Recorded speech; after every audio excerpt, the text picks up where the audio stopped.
intentando justamente mostrarles con algunos textos bíblicos que la expresión en el nombre de, o llamarase su nombre, o sabrán mi nombre, todas esas expresiones son expresiones que están dentro de un marco interpretativo de la hermenéutica hebrea o de la forma de pensamiento semítico, que va más allá que la letra, las 5 letras, Jesús y la fonética, va mucho más allá que eso. Ya, entonces tiene que ver, digamos, con la esencia, con la autoridad, con el poder, tiene que ver con eso mucho más allá. Por eso que la Biblia no tiene ningún problema en decir en ocasiones algo que nosotros no decimos. Por ejemplo, eh, si yo digo, su nombre será llamado admirable y Dios fuerte, Padre eterno. Pero, y lo dice el texto bíblico, lo dice el texto. Pero luego yo digo, no, es que Padre no es nombre. Eh, Padre no es nombre, Hijo no es nombre. Eso no está en la Biblia. Eso no existe en la Biblia. Esa manera de hablar que es tan acostumbrada en nosotros no está en la Biblia. Es más, la Biblia podría hasta, digamos, eh, contradecir eso, porque dice, al menos, hay pasajes bíblicos y el mismo Isaías 9:6, y llamaráse su nombre Padre Eterno. El problema no está en la Biblia. El problema está en que nosotros buscamos encasillar en nuestra mente, estamos interpretando un texto escrito a lo mejor casi 3.500 años, perdón, 2.700 años antes de Cristo, o 2.700 años, digamos, 700 años antes de Cristo. Estoy hablando del texto de Isaías. Lo estamos tratando de encasillar en nuestra forma de pensamiento. ¿Mm? Y la Biblia tiene un principio hermenéutico inalterable, que es el que el texto debe ser interpretado en su contexto histórico, gramatical, cultural. Son 3 cosas muy importantes: la gramática, ¿cierto?, la historia y la cultura.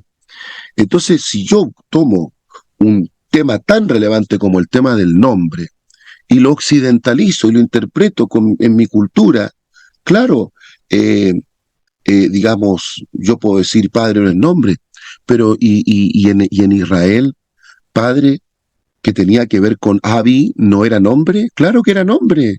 De hecho, toda persona llamada Abimelech es un nombre compuesto, y Abi tiene que ver con padre. Mi padre es un rey, mi padre es Melech. Entonces, en nuestra cultura es una cosa, en la cultura hebraica es otra.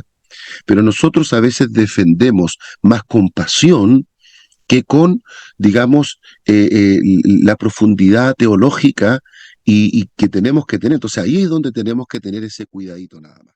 Fíjense una cosa de que es muy importante este tema. Yo les voy a poner un siguiente ejemplo. Yo sé que esto ha hecho resonancia en la mente de muchos, lo que acabo de decir, porque muchas veces se nos remueve un poco el cimiento, pero si ustedes lo analizan, esto no va en contra de lo que nosotros creemos. Esto es al contrario, puede profundizar más lo que creemos. Imagínense cómo Dios mismo usa el concepto mi nombre.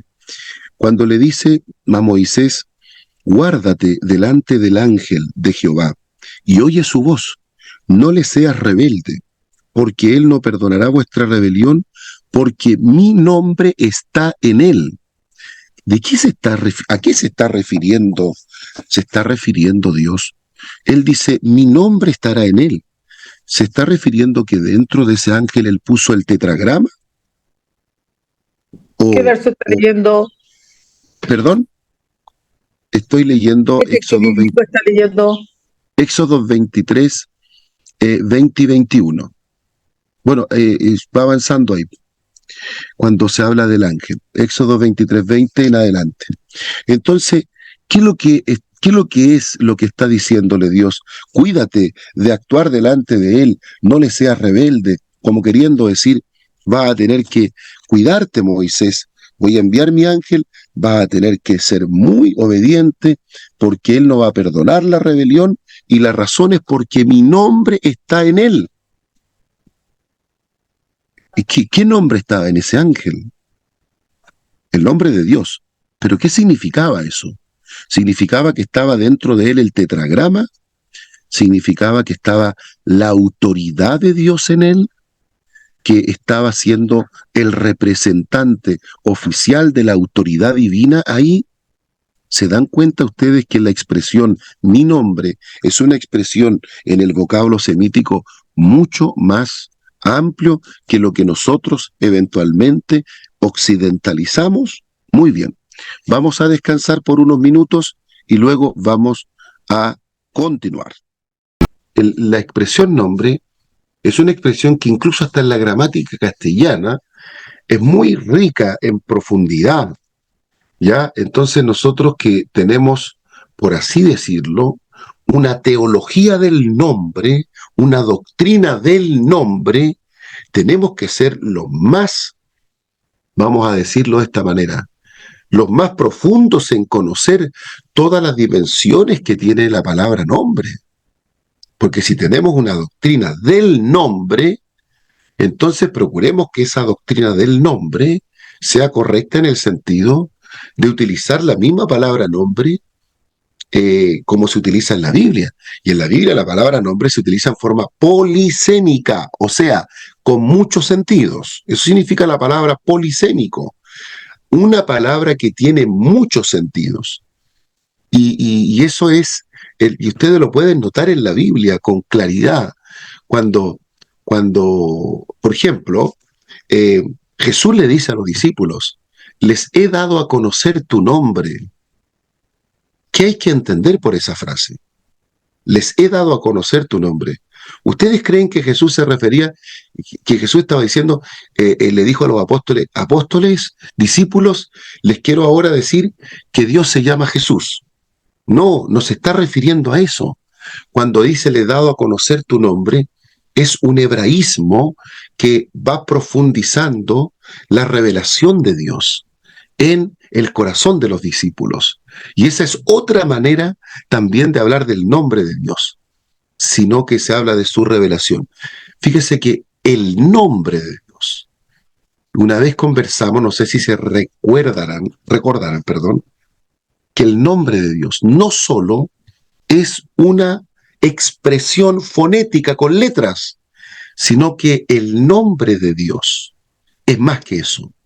El nombre de Dios es el ser mismo de Jesús de Nazaret, más que sus letras propiamente tal, porque como bien dice Nilsson, el nombre que Jesús tenía lo tenían muchos también, pero él, el ser de Jesús, la persona de Cristo Jesús, es también nombre divino y por lo tanto autoridad, revelación de Dios. Entonces, es muy importante que esta expresión nombre, nosotros que decimos ser teólogos del nombre o unicistas o de la doctrina del nombre de Jesús, tenemos que conocer cómo se usa esta expresión. Bueno, voy a avanzar ahora un poquitito en la clase porque tuvimos toda una hora discutiendo, pero bueno, yo por lo menos considero que es muy importante hacerlo en ocasiones, ¿ya? Vamos a ver si es que alcanzamos un poquitito. Nombres vinculados a su naturaleza divina, tenemos claramente Dios, eso no cabe duda, ¿cierto? ¿Por qué? Porque con este concepto, con este nombre, con este epíteto, con este título, como quieran llamarle, estamos indicando que Él no es simplemente un hombre, sino que posee naturaleza divina. Y por supuesto, este suele ser uno de los misterios más complejos de la cristología. ¿Por qué? Porque Jesús posee atributos divinos, perdona pecados, pero como hombre, ¿cierto? Vemos sus limitaciones, de tal forma que en cristología la persona de Jesucristo y su doble naturaleza es uno, no el único, pero es uno de los problemas más complejos que ha tenido la cristología a través de los años. Ustedes deben saber que de todos los temas que se han escrito doctrinalmente, es en la cristología donde se han escrito la mayor cantidad de herejías y donde se han, digamos, enlistado la mayor cantidad de perspectivas teológicas con respecto a Jesús. Porque no es un tema fácil, no es un tema, digamos, que yo lanzo 2, 3 textos bíblicos y luego, digamos, resuelvo como si eso fuese lo único. No, en la Biblia existen textos complejísimos, que no pueden ser resueltos con una suma de 2 más 2. Tienen que, necesitan de una profundización mayor. Cuando veamos cristología ontológica, vamos a tener el tiempo para hablar de eso. Luego tenemos la segunda expresión, hijo de Dios. Este concepto, hijo de Dios, también es un concepto muy importante porque, aunque alude a la encarnación, ¿cierto? Pero se utiliza también en su deidad. Por lo tanto, fíjense que los apóstoles eran muy respetuosos de este concepto. Solo en Primera de Juan yo enumeré al menos 5 a 6 textos bíblicos donde la expresión hijo de Dios es usada por ellos de una forma absolutamente, digamos, autorizada y libre, sin tanto reparo. Porque nosotros, digámoslo, con sinceridad, como que le hacemos el quite a esta expresión. Como que de repente nos da un poco no sé, de alergia esta expresión. Si podemos tomarla, destituirla, o mejor dicho, digamos, sustituirla, esa era la palabra, la sustituimos, la cambiamos en los ¿cómo se llama? En las canciones, en los versículos bíblicos, cuando se leen, muy rara vez un unicista lee de buena gana la expresión hijo de Dios. Tú eres el hijo del Dios viviente, como que no nos gusta mucho, pero esto es palabra de Dios, inspirada por el Espíritu Santo y utilizada sobre todo por el cristólogo y apóstol Juan, de muchas maneras. La Biblia dice, y nuestra comunión verdaderamente es con el Padre y con su Hijo Jesucristo. Luego nos dice en el 2:22, ¿quién es el mentiroso sino aquel que niega que Jesús es el Cristo? Este es el anticristo, el que niega al Padre y al Hijo. Luego tenemos el 3:23, que dice, y este es su mandamiento, que creamos en el nombre de su Hijo, Jesucristo, y nos amemos unos a otros. Luego tenemos en el 4:15, todo aquel que confiese que Jesús es el Hijo de Dios, Dios permanece en él. Ya el 5:5, ¿quién es el que vence al mundo? Sino el que cree que Jesús es el Hijo de Dios. Entonces, bueno, y conocemos el Juan 5:20, dice, y sabemos que el Hijo de Dios ha venido y nos ha dado entendimiento para conocer al que es verdadero, y estamos en el verdadero, en su Hijo, Jesucristo. Este es el verdadero Dios y la vida eterna. Como podemos darnos cuenta, esta palabra, este concepto, este epíteto, este título, este nombre, Hijo de Dios, es un nombre que no alude únicamente a su encarnación. Hay que tener cuidado con eso también. Otro grande error. ¿Por qué? Porque muchas veces este concepto se trata de interpretar como aludiendo exclusivamente a su periodo digamos, en carne, y a su ser, a su naturaleza humana. Por ejemplo, yo he escuchado este error, cuando dicen, como hombre él es hijo de Dios, pero como Dios es Dios bendito por los siglos. O sea, ¿cómo está utilizando la expresión hijo de Dios? Se está utilizando meramente como aludiendo a su naturaleza humana. Pero la Biblia lo profundiza mucho más allá. ¿Ya? Entonces, este concepto es muy importante. Preguntas. ¿Cómo usamos la expresión hijo de Dios? ¿Alguien me podría decir? Sí, profesor, hemos hablado ya de ese tema y creo que es muy importante hacer esa precisión, porque creo que bíblicamente la expresión hijo de Dios no necesariamente se está refiriendo a su encarnación. De hecho, hay textos que hablan de que todo fue creado por medio de él y para él. Y para él. También el Evangelio de Juan habla del Hijo de Dios, de que Él es, digamos que por Él fue toda la creación. Entonces, tenemos que hablar de su preexistencia también, pero en el Menra de Dios. Es eso, profesor. Muy bien, muy bien. Esto plantea varias preguntas. La expresión hijo de Dios es una expresión que plantea bastantes preguntas. ¿Cómo se entiende el envío del hijo? ¿Mm?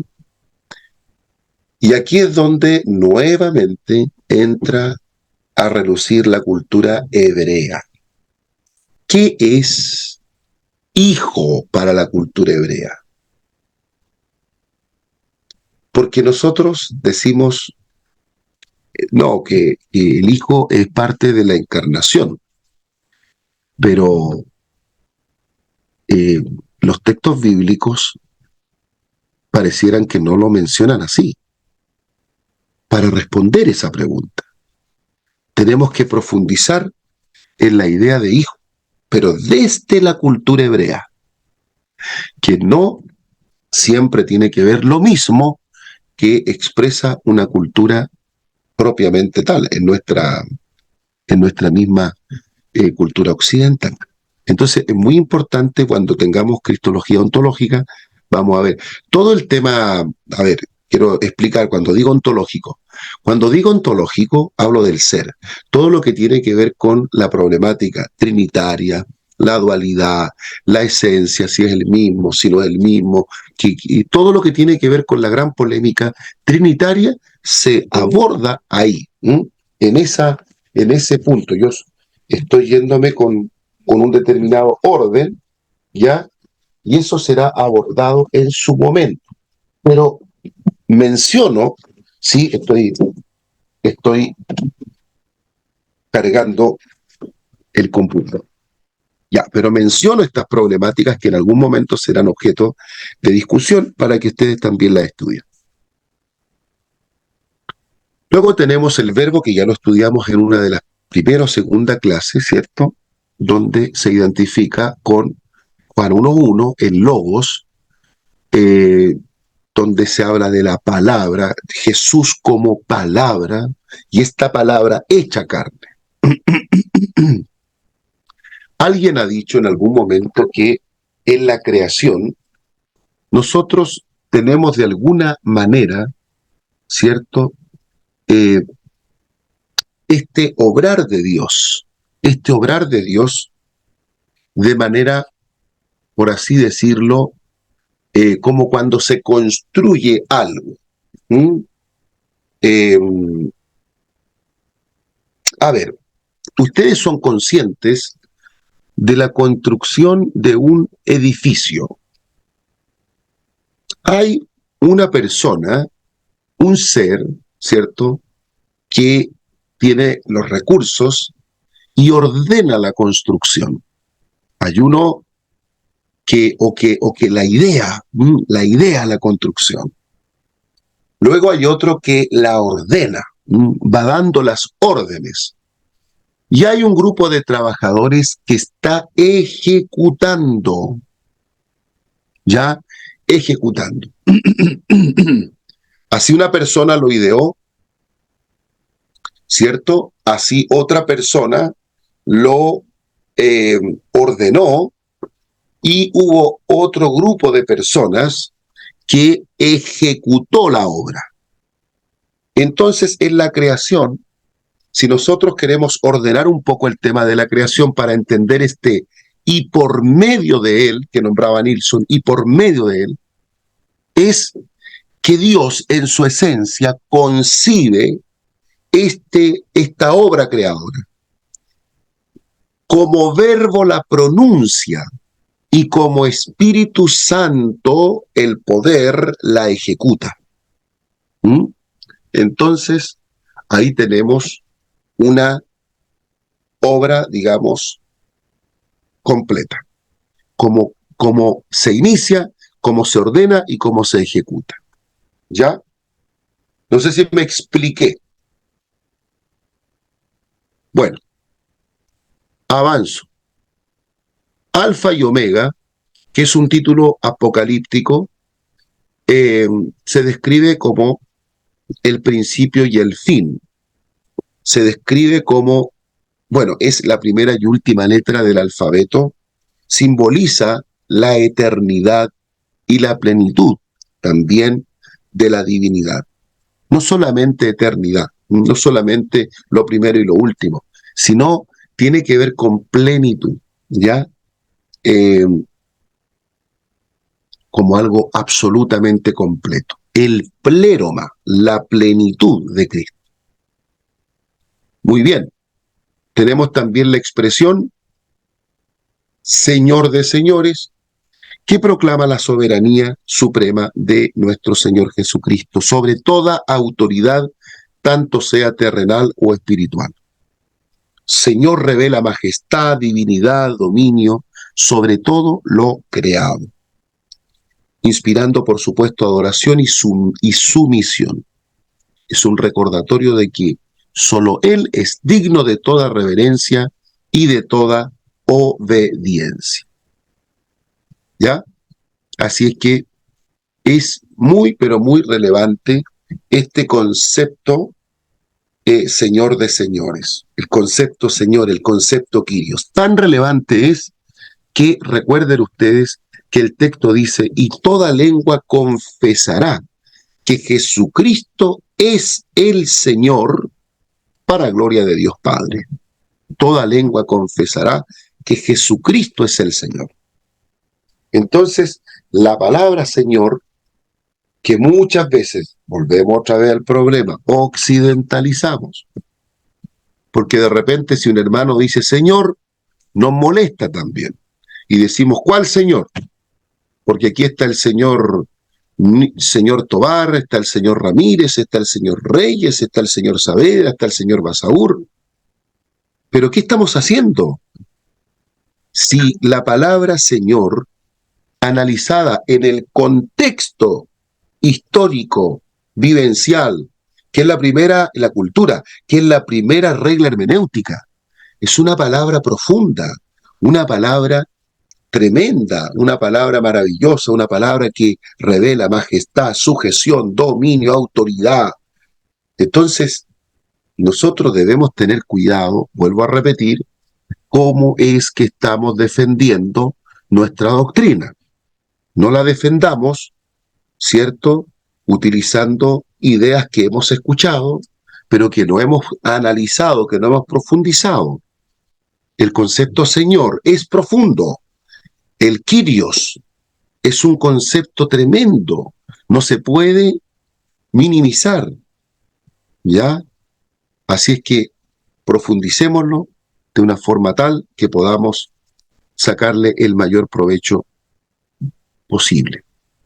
Luego tenemos los nombres que se vinculan al cumplimiento de profecías y tenemos, por supuesto, el concepto Mesías, que es ungido, Mashiach en hebreo, ¿cierto? Que esta palabra también alude a los oficios de profeta, sumo sacerdote y rey que hemos visto, ¿ya? El concepto Mesías o ungido no es propio solo de Jesús, sino también de ciertos hombres que en algún momento cumplieron una función de parte de Dios. Podía ser un rey, un ungido, como dijo David, no levantaré mi mano contra el ungido. También se le llama a Ciro, rey de Persia, un rey pagano, pero por el hecho de cumplir cierto propósito con respecto a la restauración de los judíos, se le llama también como una especie, digamos, de ungido, Mesías. ¿Ya?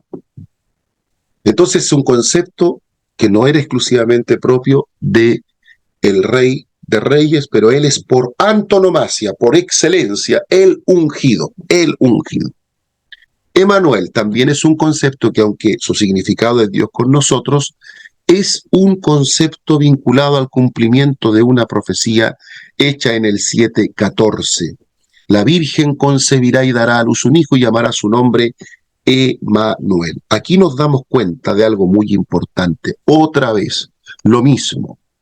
Llamaráse su nombre Emanuel. ¿Se llamó Emanuel? No, se llamó Jesús. Pero dice su nombre, Emanuel. Aquí nos damos cuenta que por nombre, otra vez, tenemos una idea mucho más profunda. Entonces, esto es lo que hay que estudiar. Se dan cuenta de cómo se usa la palabra nombre en la cultura hebraica. ¿Por qué me dice aquí se llamará su nombre, Emanuel?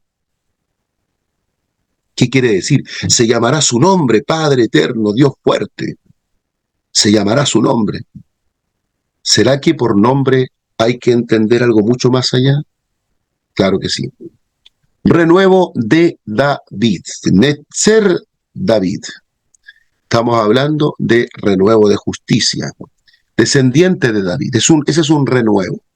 Representa la raíz y el linaje de David. Ya se indica también con un renuevo, cuando salen hojitas, salen ramitas, esperanza, salvación. Ya, así es que, por un lado, tiene que ver con linaje, descendencia, y también tiene que ver con esperanza.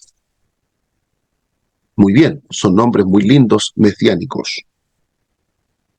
Rey de Israel, Basileio do Israel. Jesús es conocido como Rey de Israel, cumpliendo las profecías del Antiguo Testamento, un rey mesiánico. Rabí, tú eres el Hijo de Dios, tú eres el Rey de Israel. ¿Ya? Evidentemente que Jesús no instauró un reino político-militar. ¿Ya? De tal forma que este concepto hay que utilizarlo de una manera espiritual. Y aquí nos damos cuenta lo que hemos venido diciendo hace un momento. Los conceptos se utilizan de forma unívoca, equívoca y analógica. Y aquí tenemos un nombre aplicado de forma que a lo mejor no está representando lo que pasó en ese momento, en el sentido de que Jesús tomó un reinado o instauró un reinado político-militar, como esperaban ellos. Sin embargo, su reino entró en la historia en Jesús de Nazaret para libertar al hombre de la esclavitud, del pecado. Y luego ese reino se consumará. Vamos a ver en algún momento eso. Y también tenemos profetes. Profeta como Moisés. También es un concepto bíblico porque el texto dice que se levantaría un profeta como Moisés. Jesús es llamado el profeta en algunas partes, y en el sermón de Pentecostés el apóstol Pedro declara que Moisés dijo a los padres: el Señor vuestro Dios os levantará profeta de entre vuestros hermanos. De tal forma que el Señor Jesús también cumple esta profecía mesiánica. Nombres vinculados a su obra redentora. Soter, es decir, la palabra salvador, de donde viene soteriología, doctrina de la salvación. ¿Por qué? Porque redime a la humanidad del pecado y de la muerte, ofreciendo la salvación y la vida eterna, como declara Lucas 2:11. Porque os ha nacido hoy en la ciudad de David un Salvador que es el Cristo. La palabra griega soter resalta su papel como libertador y protector espiritual. ¿Ya? Redentor. Hablamos de litrotes. Bueno, hay muchas palabras para redención. Lutrosis, apolutrosis, agorazo, hexagorazo, lutros, y aquí lutrotes es el redentor. el que paga el precio por el pecado, el que libera de la esclavitud del pecado, el que restaura nuestra relación con Dios, el que paga el rescate, el que se da a sí mismo por rescatar. Entonces, estamos hablando de un concepto que implica liberación y rescate. El concepto tan hermoso de Abnos Dou Theos, o sea, Cordero de Dios, que quita el pecado del mundo. Juan el Bautista lo proclama de esa manera y evoca, por supuesto, el simbolismo sacrificial del Antiguo Testamento, que mataba a los corderitos todos los días para mantener una buena relación del hombre con Dios y para quitar el pecado. En este caso, Jesús es el Cordero de Dios, es el sacrificio por excelencia que representaban todos los sacrificios de la antigüedad. Por eso que tenían que ser perfectos, porque nuestro Señor Jesús fue perfecto moral y espiritualmente hablando. Tenemos también el concepto de la palabra que implica mediador, ¿cierto? Estamos hablando de misites. Misites. Jesús es el mediador, ¿cierto? En su ministerio reconcilia al hombre con Dios por medio de la cruz. Y no lo dice un pastor determinado, sino que lo dice Pablo, el apóstol, porque hay un solo Dios y un solo mediador entre Dios y los hombres, Jesucristo, hombre. Enfatiza la palabra hombre, para que nosotros tengamos claro de que en su calidad de hombre, su aspecto humano, o mejor dicho, su naturaleza humana, es también allí la que predomina en la labor intercesora.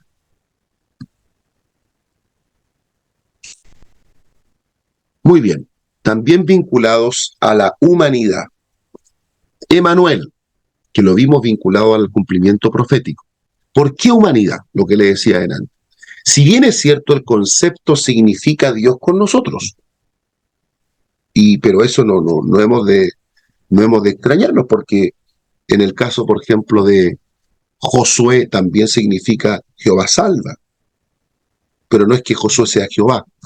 Entonces, aquí sabemos que Jesús es Dios, pero el concepto propiamente tal está vinculado a ese ser que nacerá, por lo que también estamos, cuando hablamos de Jesús, de ese Jesús que anduvo en Galilea, hablamos de que Dios está con nosotros, ¿cierto? Dios estaba en Cristo reconciliando consigo al mundo.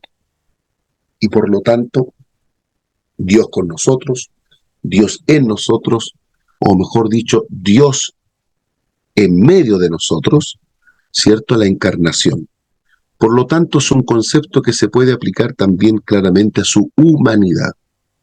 Amigo de pecadores, también es un concepto muy importante porque se lo dijeron. El hijo del hombre vino y comió y bebió, y dicen aquí un hombre comilón y bebedor de vino, amigo de publicanos y pecadores. Esta expresión es muy interesante y también muy linda. La palabra amigo. Desde la filosofía aristotélica, amigo, hay tres clases de amigos. Está el amigo por conveniencia,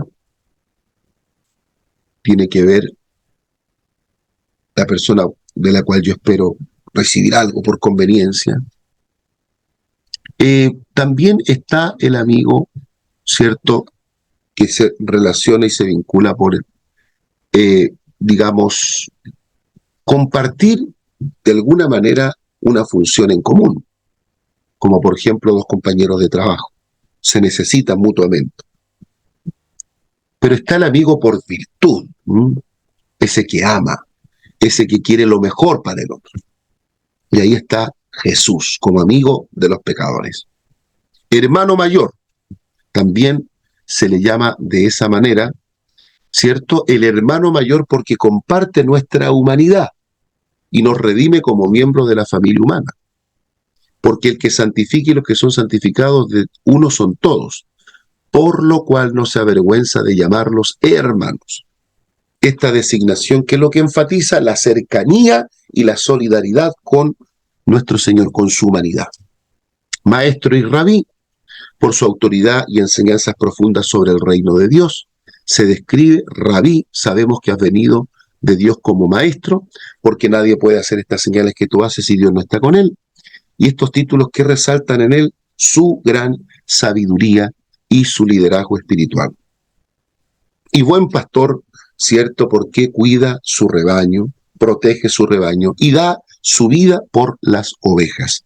De tal manera que como Dios no muere, hablamos de esta importante, digamos, concepto, nombre, título, para referirnos a nuestro Señor. Muy bien, vamos a ir al final con los nombres que se vinculan directamente con la adoración. No son los únicos, ¿ah? Señor, este concepto ya lo vimos, y lo dice Filipenses 2, 9 al 11. Dice que toda lengua confesará que Jesús es el Señor. O sea, que decirle a Él Señor no es cualquier cosa. Cuidado con pensar en occidentalizar el término, porque cometemos ese error de occidentalizar. Rey de reyes, gobernante supremo sobre todos los reyes y señores terrenales. Y la palabra de Dios dice, y en su vestidura y en su muslo tiene este nombre escrito, Rey de reyes y Señor de señores. Bueno,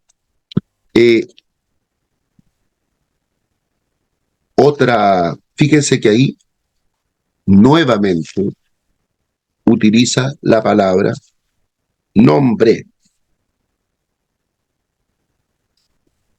Dice, y en su muslo y en su vestidura tiene este nombre